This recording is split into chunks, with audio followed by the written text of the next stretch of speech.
Assalamualaikum warahmatullahi wabarakatuh. Hai kelas, apa kabar semuanya? Sehat selalu dan tetap semangat ya. Jumpa kembali kita dalam video pembelajaran prakarya dan kewirausahaan bagian kelima kelas 11 semester 1. Oke kelas, pada video pembelajaran kali ini kita melanjutkan video pembelajaran sebelumnya, yaitu di bab 1, kerajinan bahan lunak dan wirausaha.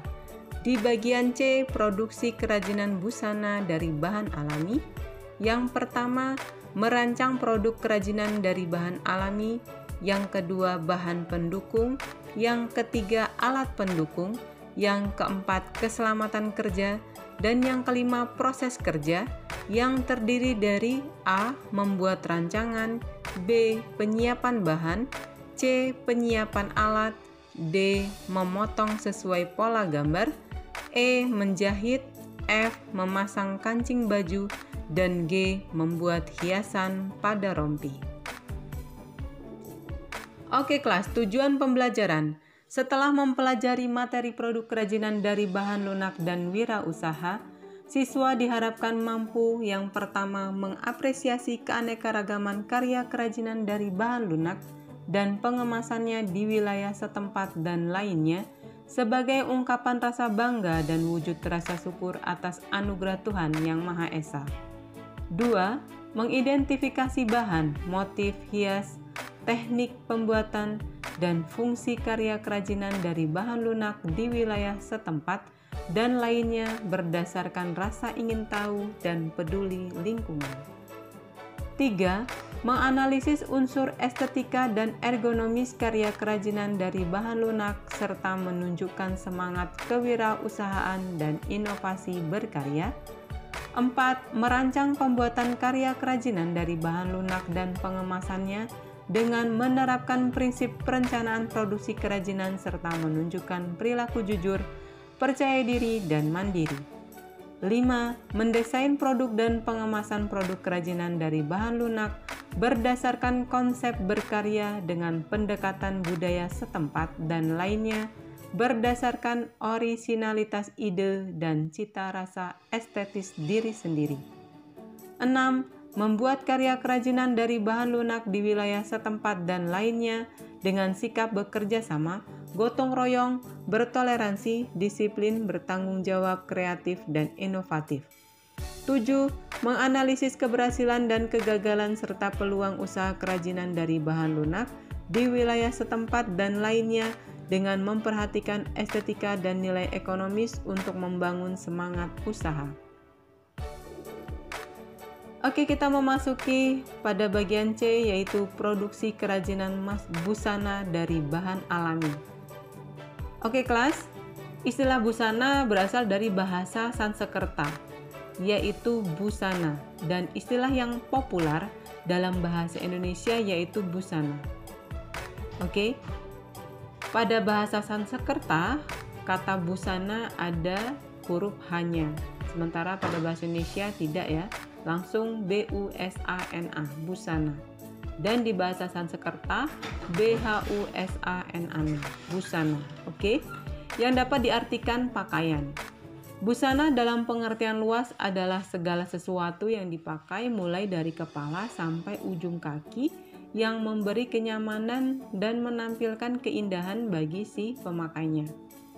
Busana mutlak ialah busana yang tergolong busana pokok seperti baju, rok, kebaya, blus, rompi.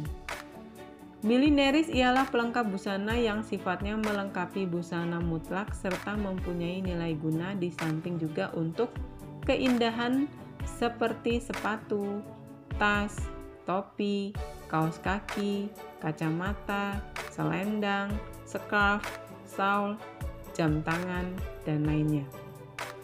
Aksesoris ialah pelengkap busana yang sifatnya hanya untuk menambah keindahan si pemakai seperti cincin, kalung, liontin, dan bros. Indonesia terdiri atas berbagai suku. Setiap daerah mempunyai keunikan tersendiri baik dalam bahasa, makanan khas, acara adat istiadat, dan baju adat atau busananya. Baju adat tradisional adalah baju adat yang dipakai dan dimiliki oleh berbagai suku di Indonesia. Baju adat memiliki ciri tersendiri dari baju pada umumnya karena baju ini melambangkan identitas dari daerah yang memilikinya. Banyak aspek yang digunakan untuk menentukan suatu busana menjadi baju adat. Misalnya, aspek normatif seperti agama atau aspek kondisi dan letak geografis dari daerah tersebut. Ada kalanya faktor ekonomi dan mata pencarian masyarakat suatu daerah tertentu juga mempengaruhi baju adat tradisionalnya. Baju adat tradisional tidak hanya mencerminkan budaya suatu daerah tertentu, tetapi juga mencerminkan nilai sejarah awal mula daerah tersebut. Berbagai macam busana adat di wilayah Indonesia diharapkan akan menjadi inspirasi dalam menciptakan karya busana dari bahan serat alami. Dengan demikian, Anda akan memiliki kebanggaan terhadap karya tradisi Indonesia sekaligus memanfaatkan kekayaan alam Indonesia menjadi produk busana unggulan dan bermutu. Oke kelas, selanjutnya proses pembuatan kerajinan rompi dari bahan alami ini merupakan alternatif dalam berkarya kerajinan busana. Anda boleh mencari alternatif busana lainnya disesuaikan dengan kondisi yang ada di daerah masing-masing. Prosedur pembuatan busana rompi dari bahan alami dapat digambarkan pada diagram berikut ini, yaitu pembuatan rompi dari bahan alami terdiri dari merancangnya dulu, kemudian bahan pendukungnya, alat pendukungnya apa, bagaimana keselamatan kerja, dan bagaimana proses kerjanya. Oke, berikut penjelasan prosedur pembuatan kerajinan rompi dari serat alam. Ini detail-detail yang dari diagram tadi kita jelaskan ya. Yang pertama yaitu merancang produksi busana dari bahan alami. Istilah rancangan sering kita kenal dengan sebutan desain. Jadi membuat rancangan berarti desain awal dalam membuat sebuah produk sebelum dibuat. Pembuatan desain karya kerajinan rompi dari bahan alami ini dapat menggunakan bahan kertas dan koran dengan alat pensil dan spidol. 2. Bahan pendukung produksi busana dari bahan alami. Bahan yang digunakan untuk membuat kerajinan rompi dari serat alami harus diperhatikan baik dari jenis serat alam ataupun dari kualitasnya karena akan mempengaruhi dan menentukan hasil dari produk yang akan dibuat. Jenis serat alam yang sering digunakan untuk kerajinan busana adalah karung goni. Untuk memudahkan pengerjaannya, pilihlah karung goni yang sudah siap pakai. Biasanya dijual di toko kerajinan. Apabila di daerah kamu tidak ditemukan bahan karung goni, Anda dapat menggunakan alternatif bahan alam lainnya. Untuk lapisan dalam supaya nyaman dipakai, Anda dapat menggunakan kain, misalnya kain kantong gandum. Untuk membuat kancing baju rompi, Anda dapat memanfaatkan batok kelapa. Hiasannya, kamu dapat menggunakan biji-bijian atau bahan alami lainnya. Benang yang digunakan untuk menjahit sebaiknya menggunakan warna yang kontras dengan warna karung goni, misalnya menggunakan benang kasur warna putih. 3. Alat pendukung produksi busana dari bahan alami. Peralatan yang digunakan harus standar dan sesuai dengan fungsinya. Berikut ini merupakan contoh peralatan yang digunakan untuk pembuatan kerajinan rompi dari serat alam, yaitu mistar, segitiga, pensil, spidol, jarum, dan gunting. 4. Keselamatan kerja. Keselamatan kerja merupakan sikap pada saat kita bekerja. Hal ini berhubungan dengan cara memperlakukan alat dan bahan kerja, serta bagaimana mengatur alat dan benda kerja yang baik dan aman karena berhubungan dengan orang atau manusianya. Perlengkapan dan manfaat keselamatan kerja dalam pembuatan rompi ini antara lain yaitu sebelum bekerja hendaknya memastikan terlebih dahulu tentang ruangan yang bersih dan terang serta ventilasi udara yang cukup supaya ruang kerja menjadi nyaman. B. Pakailah pakaian kerja untuk melindungi dan menghindari kotoran pada saat bekerja. C. Jika sedang bekerja, tidak diperkenankan bergurau atau bercanda karena dikhawatirkan akan terjadi kecelakaan kerja. D. Jika sudah selesai bekerja, diwajibkan untuk membersihkan kotoran, kemudian mengembalikan peralatan pada tempatnya. 5. Proses kerja produksi busana dari bahan alami. Proses kerja dilakukan sesuai prosedur yang benar, sehingga dapat menghindari kesalahan-kesalahan dan akan mendapatkan hasil yang maksimal. Berikut adalah langkah-langkah kerja yang harus dilakukan ketika pembuatan kerajinan rompi. A. Membuat rancangan atau pola gambar. Sebelum menentukan benda kerja produk, terlebih dahulu mendesain karya rompi yang akan dibuat.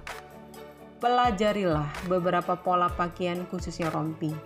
Hal ini dapat diawali dengan belajar membuat sketsa-sketsa desain yang paling sederhana, yaitu dengan membuat pola rompi sederhana dengan mengambil ide dan gagasan dari karya seni tradisi Indonesia.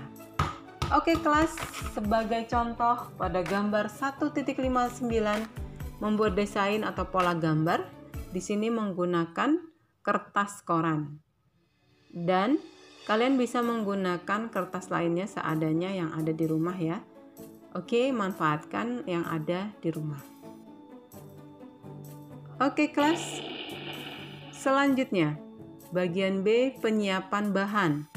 Prinsip kegiatan penyiapan bahan adalah menyiapkan karung goni dan kain lapisan dalam yang akan dijahit sesuai ukuran yang ditentukan. Menyiapkan kancing baju, benang, dan perhiasan lainnya. Kancing baju jika kalian kesulitan untuk mencari batok kelapa atau kesulitan untuk membuat kancing baju dari batok kelapa, Anda bisa menggunakan kancing baju yang sudah tidak terpakai lagi ya. Jadi itu bisa didaur ulang, digunakan kembali dalam pembuatan rompi ini. Oke kelas, pada gambar terlihat ini adalah bahan karung goni. Dan ini adalah contoh benangnya yang akan digunakan. Kemudian di sini menggunakan plastik bekas dan koran ya sebagai desain awal untuk pembuatan rompinya. Oke, selanjutnya pada gambar 1.60 aneka ragam bahan pembuatan rompi dari bahan alami ya. Yang tadi awal Ibu sudah jelaskan, benang kasur dan jarum, kemudian kancing dari batok kelapa. Anda bisa menggunakan kancing lainnya, kemudian hiasan dari sabut pinang, bisa menggunakan hiasan yang lainnya yang ada di daerah masing-masing. Di sini sebagai contoh ya, hiasan dari berbagai macam biji-bijian alami. Yang tentunya biji-bijian ini harus dijemur dulu sampai kering. Dan kalau mau lebih awet lagi bisa diplistur sehingga bisa lebih awet. Oke, selanjutnya yang C, penyiapan alat. Prinsip kegiatan penyiapan alat adalah memilih alat yang akan digunakan dan mengkondisikan alat dalam keadaan siap pakai sehingga benar-benar siap digunakan untuk bekerja. Pada gambar 1.61 ini adalah gunting, spidol, dan penggaris segitiga. D. Memotong sesuai pola gambar. Setelah proses mendesain selesai, langkah selanjutnya adalah memotong pola gambar di atas karung goni dan kain kantung gandum. Caranya, pola yang sudah dibuat diletakkan di atas kain kantong gandum dan karung goni, kemudian dipotong secara bersama-sama. Dapat dilihat pada gambar 1.62 ya, memotong pola di atas karung goni dan kantong gandum. Oke, bagian E, menjahit. Proses ini merupakan proses menjahit secara manual dengan benang dan jarum kasur. Caranya, menata secara rapi karung goni pada bagian luar dan kantong gandum pada bagian dalam. Kemudian dijahit secara manual dengan motif tertentu. Oke kelas, pada gambar 1.63 adalah contoh menjahit secara manual pada tepi rompi. F. Memasang kancing baju. Proses memasang kancing baju dilakukan secara manual dengan memanfaatkan kancing baju dari bahan alami batok kelapa yang dibentuk seperti kancing baju. Oke, pada gambar 1.64 memasang kancing baju rompi. Kalian bisa mengkreasikannya bagaimana cara susunan memasang kancingnya agar bisa lebih berinovasi lagi, bisa lebih menarik lagi. Oke. Bagian G, membuat hiasan pada rompi. Setelah selesai proses pemasangan kancing, rapikan benang-benang, serabut karung goni agar rompi tampak rapi dan bersih. Kemudian, tempelkan hiasan dengan menggunakan lem pada permukaan rompi tersebut. Hiasan dapat diambil dari bahan alami, misalnya biji-bijian kering, dan serat atau serabut tumbuh-tumbuhan. Oke, pada gambar 1.65 yaitu memasang hiasan pada rompi. Kemudian pada gambar 1.66 ini adalah hasil akhir karya rompi. Oke kelas, inilah saatnya kalian untuk mengeksplor semua ide-ide kalian. Jadi ini hanya sekadar contoh. Ibu yakin kalian bisa membuat lebih baik lagi, lebih berinovasi lagi. Dan coba lihat di sekitar kita apa yang bisa kita gunakan sebagai hiasan ini yang menjadi ide-ide terbaru untuk menjadikan rompi ini lebih cantik lagi dengan hiasan-hiasan alami yang ada di sekitar kita. Oke kelas, pada tugas individu LK6 yang pertama, buatlah rancangan kerajinan busana dari bahan alami. Kemudian yang kedua, jelaskan bahan dan alat pada proses produksi kerajinan busana dari bahan alami. Yang ketiga, jelaskan keselamatan kerja pada proses pembuatan produksi kerajinan busana dari bahan alami.